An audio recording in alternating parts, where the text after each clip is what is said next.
ආයිබෝන් කියලා පිළිගන්නවා කැටයමා එක්ක එකතු වෙලා ඉන්න ඔයාලා හැමෝම ඔන්න ඉතින් වෙනද වගේම වෙනස් විදිහේ නිර්මාණයක් ගෙනහැලා තියෙනවා.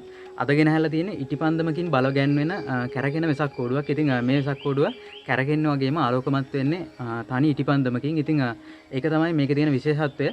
ඉතින් වාතයේ තියෙන ප්‍රසාරණ ගුණය තමයි මේකෙදි භාවිතා වෙන්නේ. ඉතින් අපි වීඩියෝ එකට ගිහින් බලමු කොහොමද මේ වෙසක් කෝඩුව හදන්නේ කියලා. ඉතින් channel එක subscribe කරලා ඒ වගේම bell button එක enable කරලා තියාගන්න. එතකොට මම වීඩියෝ එකක් දාපු ගමන් ඔයාලට බලා ගන්න පුළුවන්. එහෙනම් අපි වීඩියෝ එකට ගිහින් බලමු අද නිර්මාණය වෙන්නේ කොහොමද කියලා. මේක හදන්න මම භාවිතා කරන්නේ box board එකක්. ඉතින් මේ box board වගේ මොකක් හරි හයිය තියෙන ඒ වගේම තුනී cardboard එකක් මේකට භාවිතා කරන්න පුළුවන්. ඉතින් මේකේ මම ඉස්සෙල්ලාම round එකක් ඇඳගෙන කපා ගන්නවා. ඉතින් ඔයා හොඳට බලාගෙන ඉන්න මේ රවුන්ඩ් එක ඇඳගන්නේ කොහොමද කියලා. ඉතින් මෙහෙම රවුන්ඩ් ඇඳගද්දි මම හදන කූඩුවේ ප්‍රමාණයට තමයි මේවා ගැලපෙන්නේ. ඉතින් ඔයා හදන කූඩුව වෙනස් වෙන්න පුළුවන්, ලොකු වෙන්න පුළුවන්, එක්ක පොඩි වෙන්න පුළුවන්. ඉතින් ඔයා හදන කූඩුවට ගැලපෙන විදිහට මේ රවුන්ඩ් එක ඇඳගෙන කපා ගන්න ඕනේ. ඉතින් අපි මේ රවුන්ඩ් එක ඉස්සෙල්ලාම ඇඳගමු.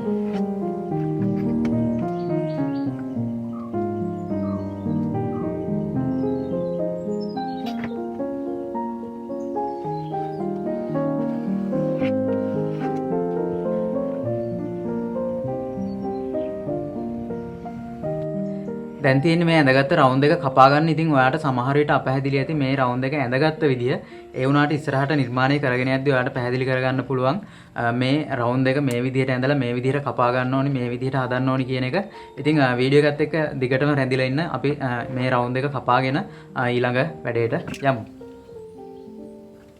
මේ විදිහට රවුන්ඩ් එක කපාගෙන ඉවර වෙලා දෙවනි රවුමේ මැද තියෙන පොඩි රවුමත් කපලා අයින් කරන්න ඕනි.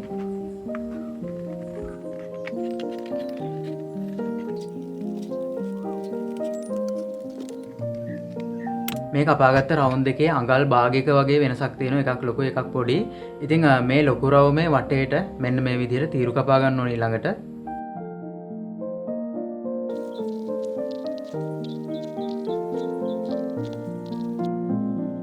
දැන් මේ පොඩි රවුමේ තීරු කපා ගන්න ඕනේ. ඉතින් මේ පොඩි රවුමේ තීරු කපා ගන්නේ මේ රවුමේ ඇතුල් පැත්තේ.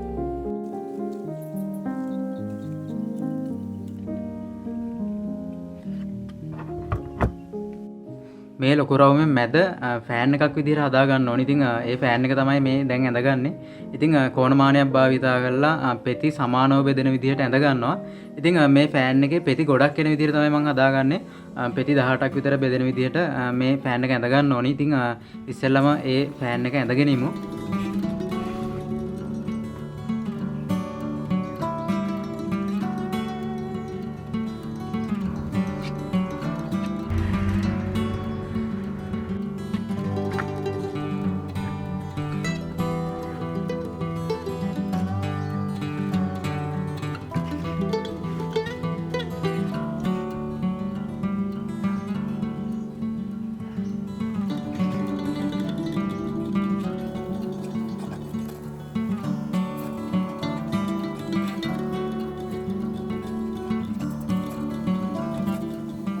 මේ විදිහට ෆෑන් එකේ පෙති ටික ඇඳගෙන ඉවර වෙලා ෆෑන් එක හදා ගන්න නම් ෆෑන් එකේ පෙති ටික හරියට කපා ගන්න ඕනේ. ඉතින් අපි දැන් ෆෑන් එකේ පෙති ටික කපාගෙන ඉමු.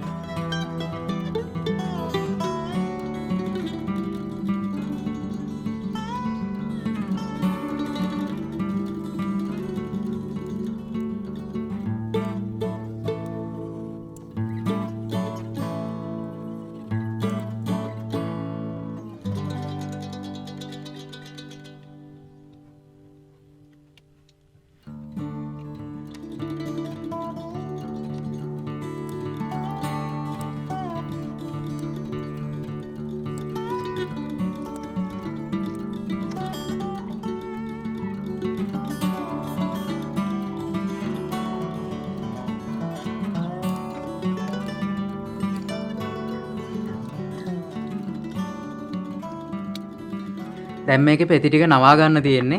ඔයා දකින්න ඇති කලින් මේකේ පෙති කපද්දි දිග ඉරි ටික විතරයි කැපුවේ. කොට ඉරි ටික කැපුවේ නෑ. ඉතින් ඒ කොට ඉරි තියෙන තැන් වලින් තමයි මේ පෙති නැවෙන්නේ. ඉතින් අපි මේ ෆෑන් එකේ පෙති ටික නවාගෙන ඉමු දැන්.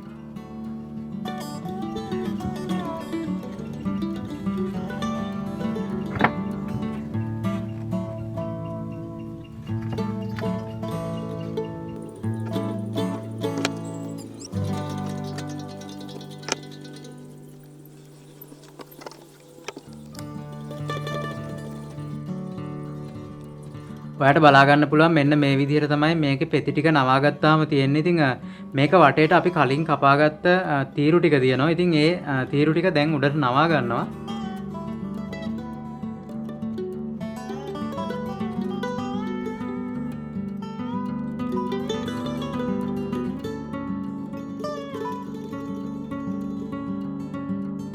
මේ රවුම වගේම අපි මුලින් තව රවුමක් කපා ගත්තා. ඒ රවුමෙත් ඇතුල් පැත්තෙන් වටේට තීරු කැපුවා. ඉතින් අන්නේ තීරු ටිකත් මේ විදිහටම එක පැත්තකට නවා ගන්න ඕනි.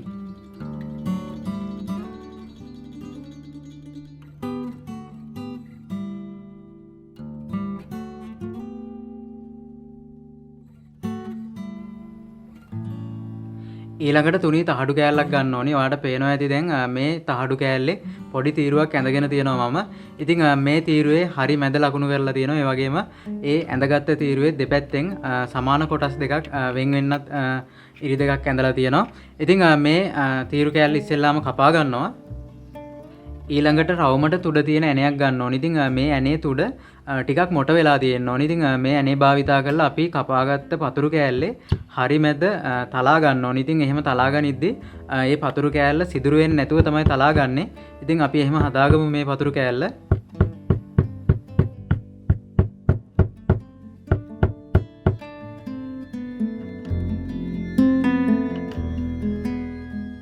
ඔයාලට දැන් බලා ගන්න පුළුවන් තහඩු කෑල්ලේ හරි මැද තලලා තියෙන විදිහ. ඉතින් මේ තහඩු කෑල්ල අපි හදාගත්ත ෆෑන් එකේ හරි මැදින් තියා ගන්න ඕනේ. ඉතින් එහෙම මේ තහඩු කෑල්ල තියද්දි මේ තලපු තැන ෆෑන් එක තියෙන රවුමෙත් හරි මැදට එන්න තමයි තියන්නේ.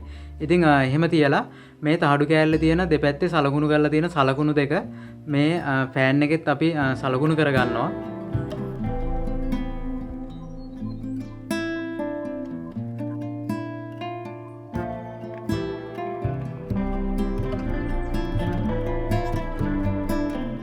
ඊළඟට මේ ලකුණු කරගත්ත තැන් දෙක පේපර් කටර් එකක් භාවිතා කරලා කපා ගන්නවා.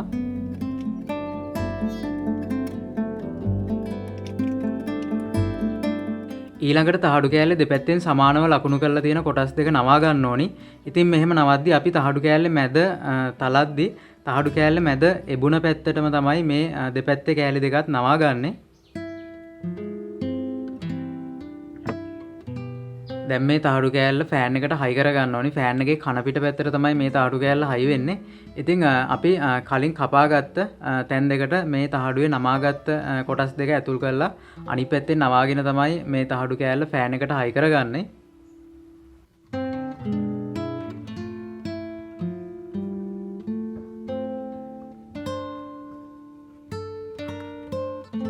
ඊළඟට මෙන්න මේ විදිහේ දිග කාඩ්බෝඩ් කෑල්ලක් ගන්නවා.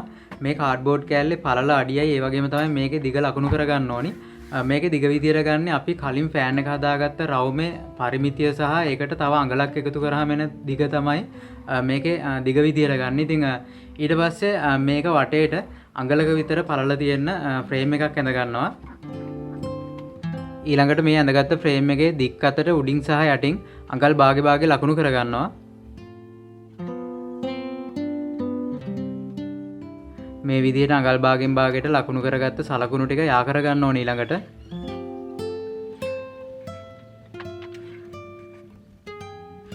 මේ විදිහට මේ ෆ්‍රේම් එක පිරෙන්නම තීරු ඇඳගෙන ඉවර වෙලා මේ තීරු ඔක්කොම ටික කපා ගන්න ඕනේ.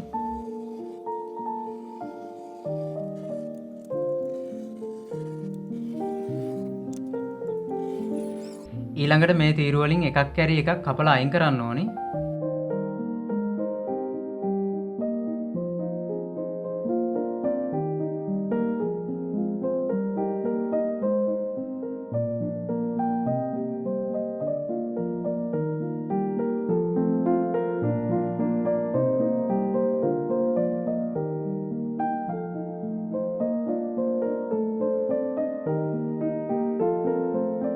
මේ විදිහට තීරු ටික කපාගෙන ඉවර වෙලා මේ කාඩ්බෝඩ් එකේ සවුකොලයක් අලව ගන්න ඕනේ. ඉතින් මේකේ මම ගම් ගාන ඒ ටික පෙන්වන්නේ නැහැ. මොකද වීඩියෝ එක දික් වෙන නිසා.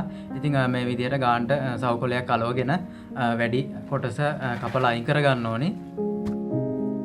ඊට පස්සේ මේ බෝඩ් එකේ දෙපැත්ත එකට අලව ගන්න ඕනේ ගම් ගාලා.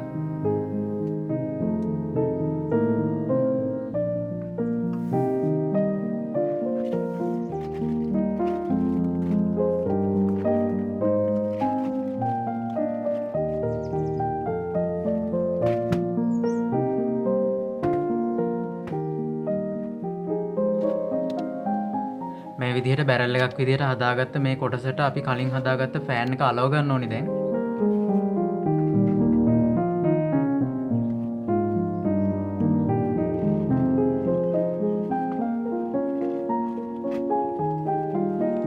ඊළඟට මම කලින් කපාගත්ත සරල රටා තියෙන පටි දෙකක් අලව ගන්නවා මේ කූඩුවේ උඩිනුයි යටිනුයි.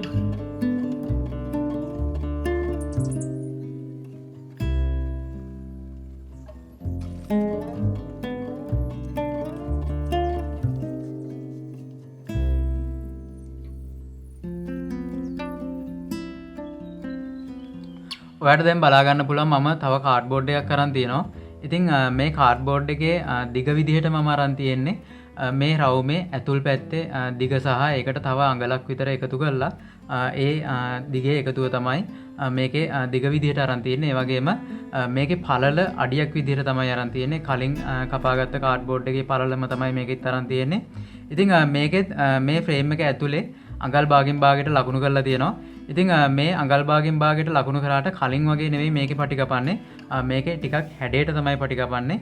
ඒ කියන්නේ එක පැත්තක පළවෙනියට සලකුණු කරලා තියෙන තැන ඉඳන් අනිත් පැත්තේ 6 වෙනියට වගේ සලකුණු කරලා තියෙන තැනට තමයි යා කරන්නේ. ඒ කියන්නේ හැඩයට තමයි මේකේ ඉරියා කරන්නේ. අපි මේ විදිහට මේකේ ඉරියා කරලා කපා ගමු.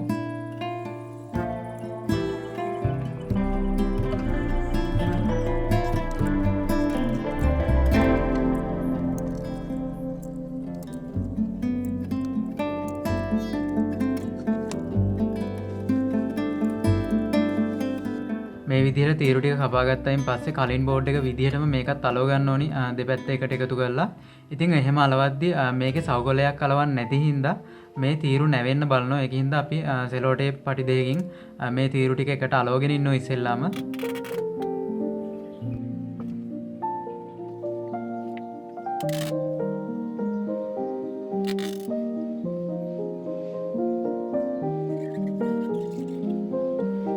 ඊළඟට මේ බෝඩ් එකත් කලින් බෝඩ් එක වගේම දෙකලවර එකට අලවලා බැරල් එක වගේ හදා ගන්න ඕනි.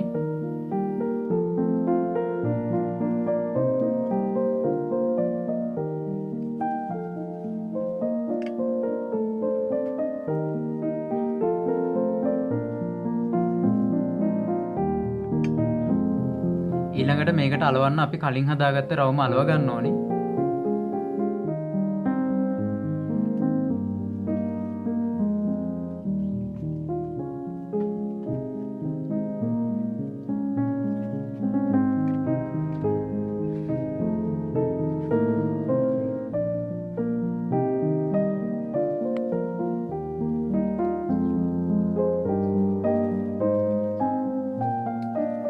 ඉතින් මෙන්න මේ විදිහට රවුම අලවගෙන ඉවර වුණාට පස්සේ අපිට බලා ගන්න පුළුවන්. ඊළඟට මෙන්න මේ වගේ හතරස් ලෑලි කෑල්ලක් අරගෙන හරි මැද විද ගන්න ඕනි.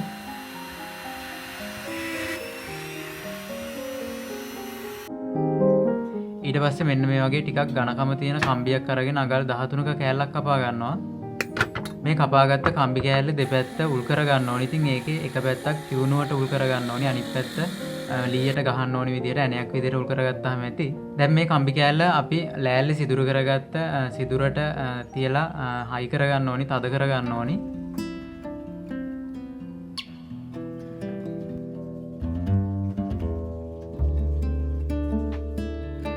දැන් අපේ කැරගෙන පහන් කූඩුවේ සියලු කොටස් හදාගෙන ඉවරයි. ඉතින් දැන් තියෙන්නේ මේක වැඩ කරන විදිහ බලන්න. ඉස්සෙල්ලාම ඉටිපන්දමක් පත්තු කරගෙන මේකේ මුල කම්බිය ගාවින් තියා ගන්න ඕනි. ඉතින් ඉටිපන්දම හොඳට අලව ගන්න ඕනි වැටෙන්නේ නැති වෙන්න.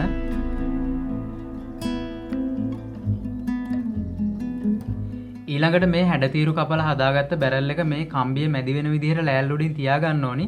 ඉතින් විශේෂයෙන්ම මේ හැඩතීරු කපලා තියෙන මේ බැරල් එක නිසා තමයි මේ කූඩුව කැරකෙනකොට රැස් විහිදෙනවා වගේ පේන්නේ. දැන් අපි කූඩුව තියාගමු. ඉතින් මේ කූඩුව හිටින්නේ අපි ලෑල්ලට හයි කරලා තියෙන උල් කරපු කම්බි උඩට.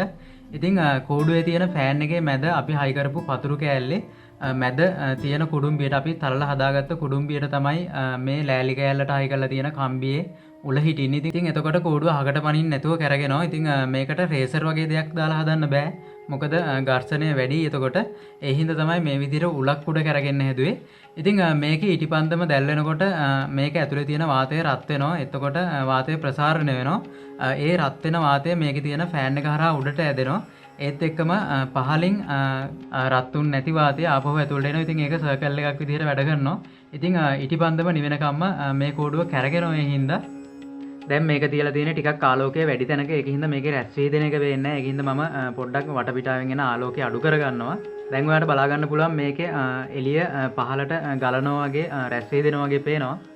ඒ වගේම තමයි මේක මෙන්න මේ විදිහට අතින් අල්ලලා නවත්තන්න පුළුවන්. ඉතින් එහෙම අල්ලලා ආපහු අත ගත්තට පස්සේ ආපහු හිමීට කැරකෙන්න පටන් ගන්නවා. ඉතින් මේකේ ඉටිපන්දම නිවෙනකම්ම මේ විදිහට කැරගෙනවා.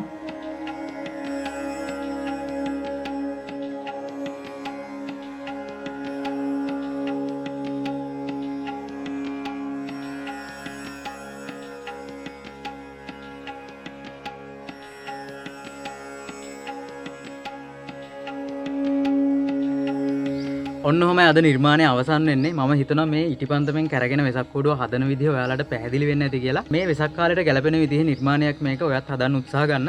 ඉතින් මේ නිර්මාණය විතරක් නෙවෙයි කැටේමා channel එක පැත්තේ ආවොත් එහෙම ඔයාලට තව ගොඩක් අලුත් විදිහේ නිර්මාණ කරන විදිහ බලා ගන්න පුළුවන්. මම හැම වෙලාවෙම හිතනවා මගේ නිර්මාණ ඔයාලට අලුත් දෙයක් කරන්න, අලුත් අදහසක් ගන්න උත්තේජනයක් වෙයි කියලා. ඉතින් අදට මම සමුගෙන යන්න තමයි බලාපොරොත්තු වෙන්නේ. ඉතින් channel එක subscribe කරලා තියාගන්න. ඒ වගේම bell button එක enable කරලා තියාගන්න. එහෙනම් අලුත් වීඩියෝ එකකින් අලුත් නිර්මාණයකින් හමු වෙන බලාපොරොත්තු වෙමින් අදට සමු ගන්නවා. ඔයාලා හැමෝටම ජය වේවා.